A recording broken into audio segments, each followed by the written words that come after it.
Hello, I hope I find you well. Today again, I'm delighted. I'm Hangoma and I'm with the principal tutor himself for Zambian Royal Medical University. He is a midwife. And today we would like to focus on some few components about a pregnant woman or a woman who is preparing to be pregnant, or generally, just the health of a woman. I would like to hear from his expertise and his knowledge. How should a woman, because we know from the research that is available and from what we have seen that at times a child can be affected, who is not yet born, can be affected because of the conduct of the mother, maybe based on what the woman is taking, maybe what the woman is eating. So I want to know from the midwife himself, how should a pregnant woman, or how should a woman who is preparing to get pregnant, or a woman who is within that particular period, how should they conduct themselves in order to protect the child? Mr. Toronto, sir, please, could you lead me through around that particular matter? How do you think a woman should conduct herself? Okay, thank you very much for allowing me to share with a little bit of my knowledge on what should do a woman who is preparing to be pregnant or who's pregnant, they should do, which substance they can allow in their body. A healthy woman will have a healthy pregnancy. Okay. Yes, and again, during pregnancy, if they continue to eat healthful things, items, or nutrients, things will still be okay. When we say a healthy woman, I mean their health itself may determine how healthy the child will be born. Okay. Yes, so what can make a woman healthy? Good fresh air, happy attitude, and nutritious food. Okay. Yes. So, for example, working in a lot of gas, certain things, anything that can affect the lungs can affect also the child, the child and the woman, the pregnancy. Actually, they avoid toxic things like alcohol. These alcohol effects can have an adverse effect on them generally. And proper food, what they should avoid, smoking, one of those, drugs, unnecessary drugs, can also affect their health. Anything that affects negatively their health. So what I mean by drugs, I mean illicit drugs. Okay. Yes.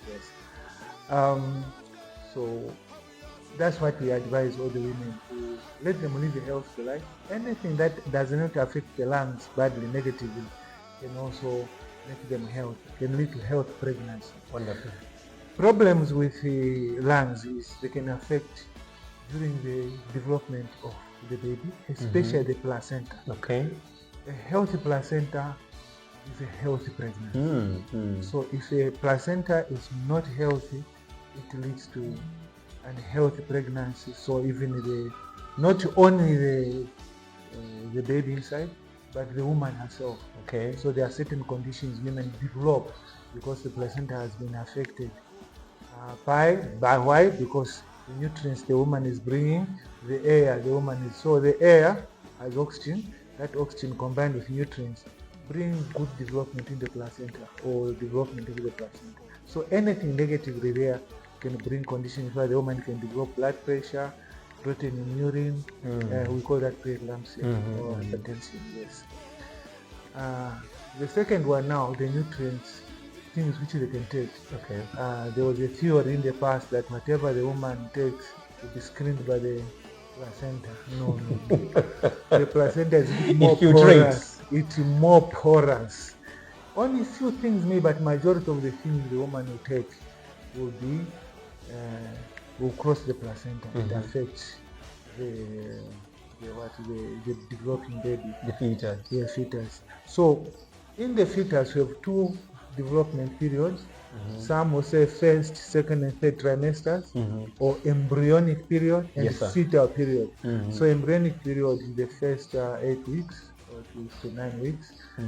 Why do they say embryonic? Because that's the time where one single cell called the fertilized egg or ovum. We don't know, we call it like it's a miracle, because out of this one single cell which has been fertilized, develop different structures and organs. So all the organic system and systems, organs and the system develop during the embryonic period.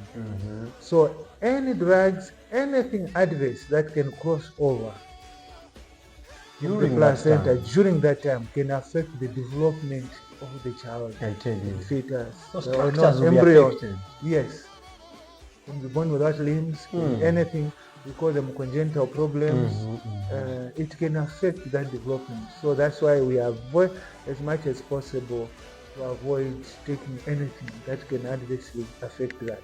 So those chemicals, whether it's air, say gas, liquid, or food, medicines, we, in our terms, in what, in our language, in our medical or whatever languages we use, we say teratogen. Teratogen means harmful.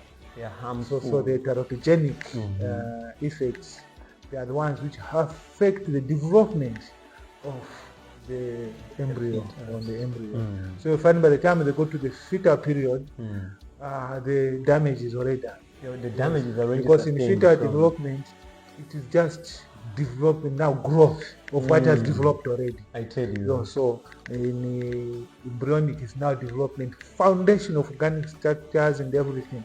Anything that is affected there can lead to effect. So fetal period also can be affected. You may not grow very well. You have brain deficiency. We call that fetal alcoholic syndrome, which brains affected. Or nicotine and smoke affects too. Tar, which interferes with gas exchange, and the nicotine also interferes with enough blood supply to the fetus, to the placenta, and poor supply to the what, to the developing embryo and the fetus. So those are affected, they affect them. So I'm not saying something, no? For whatever reasons, our forefathers, our great-grandparents in the past, you find women were not allowed to eat anything or drink alcohol. When they were pregnant. Yes, even when they were pregnant, even before. Even in the biblical time, remember the story of Samson, yes, John the Baptist. But even general culturally ourselves, you may find that a woman can brew alcohol, but you find she doesn't drink a lot. It's the men and the others who are drinking. Yes. You find when a woman got pregnant culturally, they never allowed them to eat unnecessary things.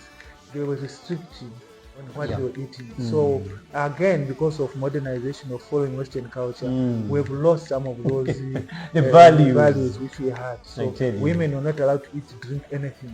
They were deprived, and they were also not allowed to be upset unnecessarily.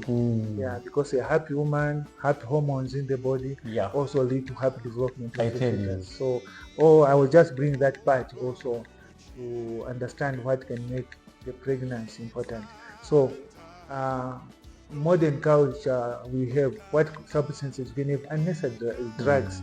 So you come to the hospital, we'll tell you what drugs do we have, and what drugs do we are saying you can take, and which you should not take when you're pregnant. Yes. And also you find some women get upset when they come first time at your clinic or hospital anywhere. They are asking them, can you tell us for the last menstrual period? They get upset. Why are you asking me about this? Because we don't want to prescribe something in case you are already pregnant. That development can be affected by the drugs you are giving. So we are not being rude or anything. So I'm just bringing that aspect. I don't know if you have covered enough. That's splendid. I really appreciate all this particular thing, and for the viewers and everybody that is watching, we appreciate that you came through to watch this particular thing. God bless you, and thank you for today. Blessings.